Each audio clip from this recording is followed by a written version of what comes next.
Hey, welcome.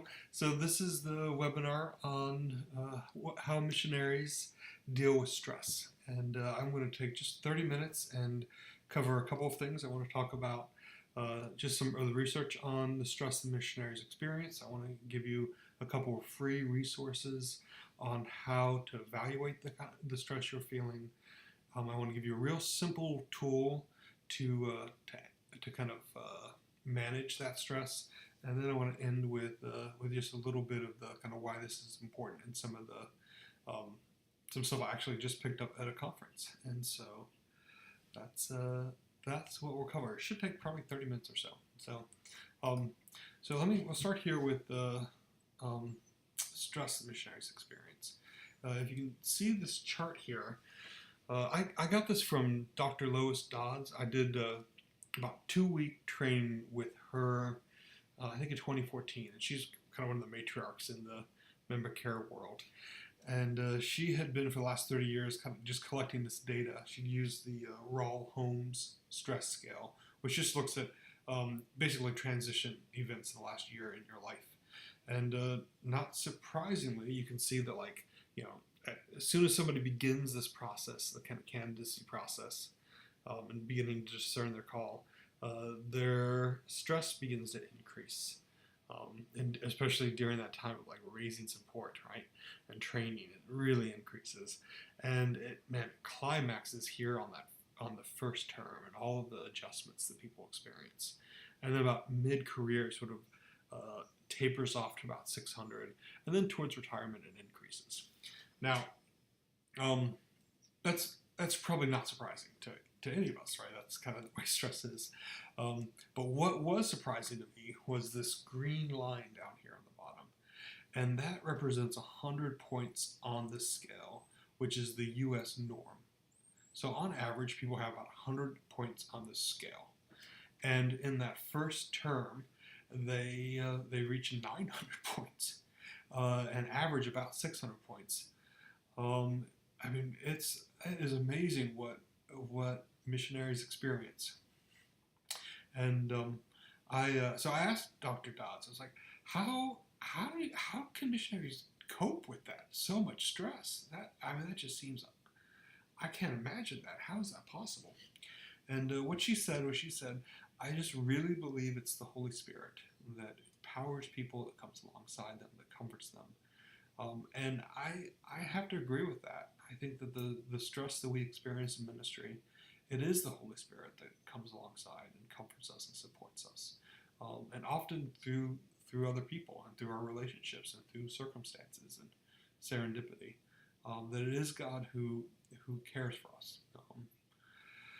And so, if you want to, you can pause this video right now and just take a minute and just write down, what are some of the common stressors that people experience during candidacy, during training, during their first term, during mid-career, during retirement, and just make a list of those. And if you have someone around you, you can share those together.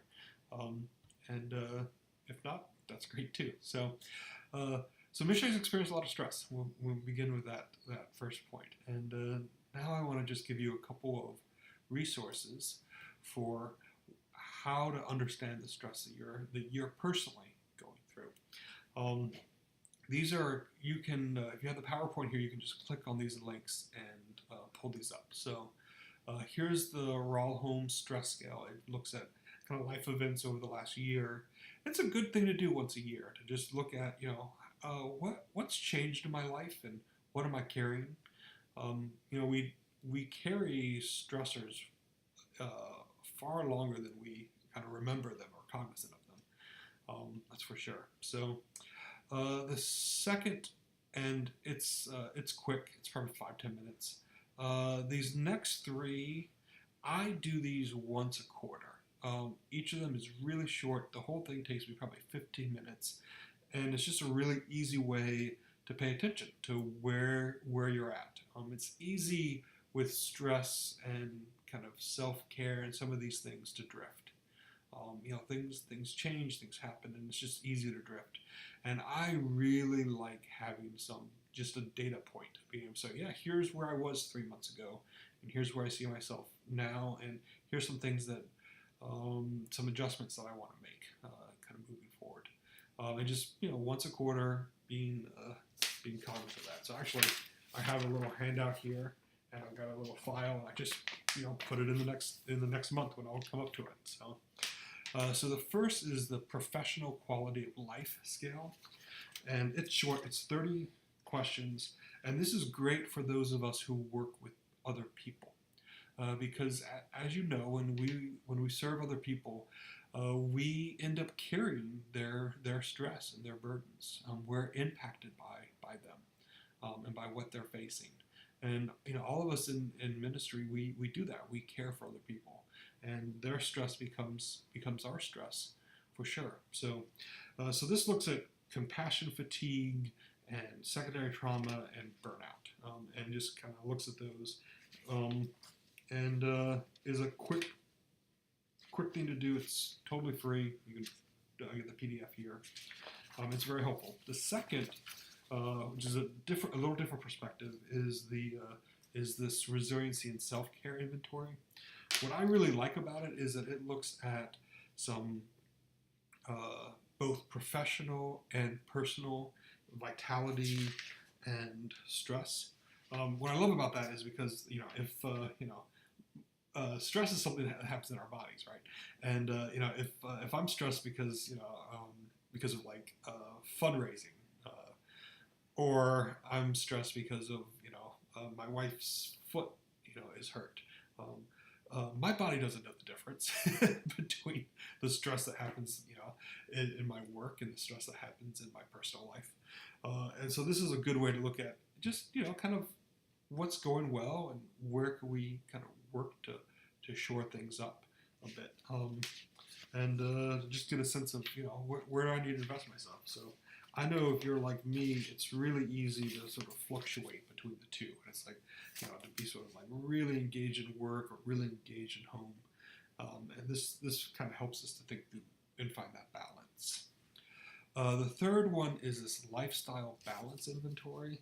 It's like 28 questions, and they're all things that represent good sort of, again, maybe like well-being best practices. So stuff like, I take good vacations.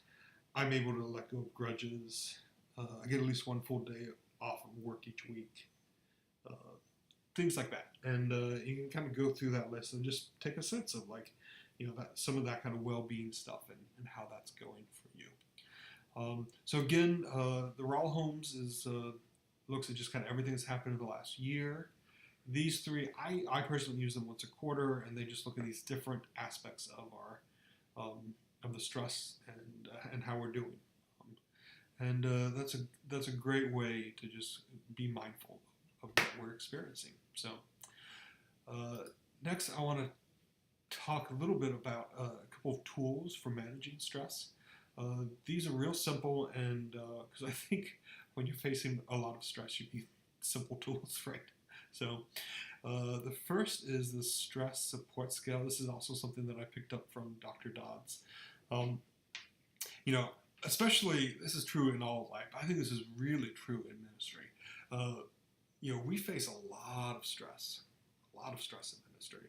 And a lot of it is stuff that is totally outside of our control, that does not have fast, quick, easy solutions. There's just a lot of stress that we face, and there's not easy ways around it. And that's half of the scale, right? So you can think about like a justice scale. The other half is the support. And if you're like me, what I tend to do is, like, when life gets really stressful, I let go of the things that support me, and I have disequilibrium. And what I learned from Dr. Dodds is that you can add support to balance out stress, and you can, with a lot of support, have balance and equilibrium in the midst of a lot of stress. And that was an idea that just absolutely changed my perspective. Absolutely changed my perspective. So changed my world. I know when I'm facing a lot, I can get sort of I'm just overwhelmed by it, and it's like and this is like your brain. It's like my lid's flipped, and I'm just like my amygdala is working, and my frontal cortex is just out of commission. And so taking the time to just be like, instead of I'm just overwhelmed, to actually make a list. What are the things that I'm overwhelmed by? And just to write those down on this list. Put down 10, and then um, you know, circle like one or two that are really significant.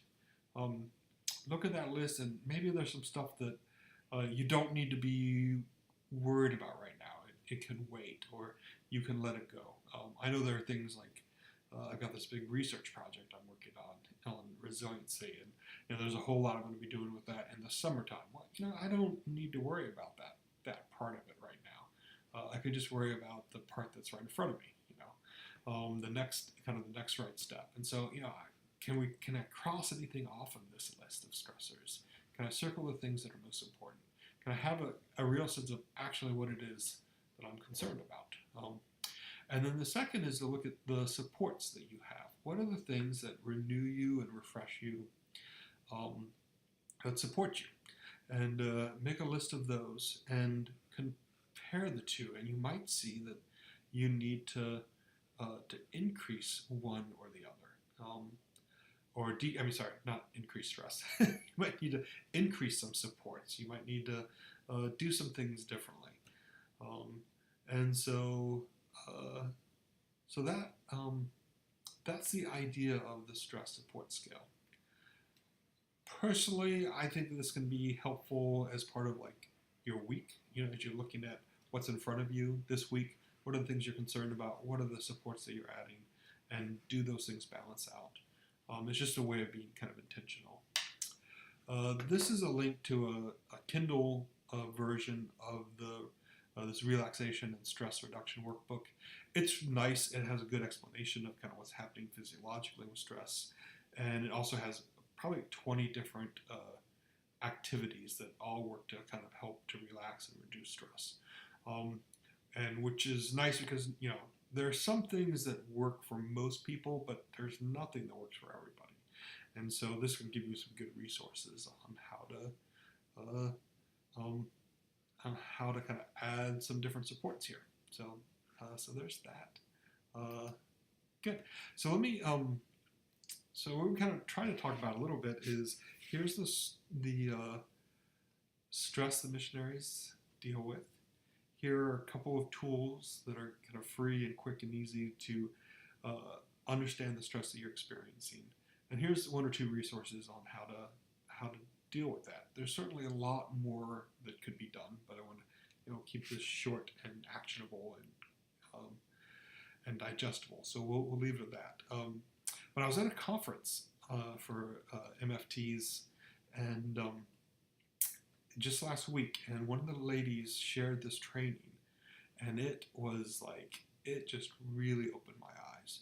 And so I just want to cover a little bit of it as a kind of a way of ending.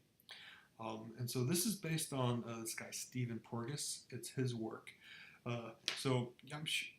He coined the term neuroception, which is it's like perception, but it's this realization that actually our nervous systems perceive safety or danger in a way that are before our minds do actually, and that you have this vagus nerve, so that basically connects your body and your brain together, and that is the like parasympathetic, sympathetic nervous system. That's the fight or flight mode, and that for your nervous system, the thing that is most important is safety. Are you safe? And when you have that sense of safety, you're able to access this social engagement system, which is our capacity to connect with other people and to experience them as supports to us. The problem is that what happens is this fight or flight gets kicked on. This vagus nerve gets turned on, and we end up in distressed. And that's really what stress is happening in our bodies, is this fight or flight. And when that happens, uh, we don't have access to that social engagement system. We're not able to connect with other people because we're in hyper vigilant mode. And then, if that level 2 doesn't get resolved, and we move from seeing danger to seeing our situation as life threatening, we end up freezing or collapsing. And at that point, you have absolutely no capacity to engage socially, to connect with other people. This was I had This was a whole new nuance for me on this stuff, and it really connected. I know that, like, when I'm overwhelmed, I find it really difficult to connect, and I know that, like, when I'm able to connect, with others, like my wife or my kid, Patrick, or the people, my spiritual father, the people who are supports to me, when I'm able to do that, it makes my life so much more manageable. But when I'm overwhelmed and stressed and distressed, I'm not able to do that. And so the training kind of went into some ways to, like, physiologically kind of put the brakes on that nervous system. We don't really have time to go into that today. But I just wanted to kind of share that with you. I think it's vital that we work in the stress that work with the stress that we experience in ministry. And I hope that this has given you a couple of quick actionable things to do. And if there is any way that I can further support you, please let me know. So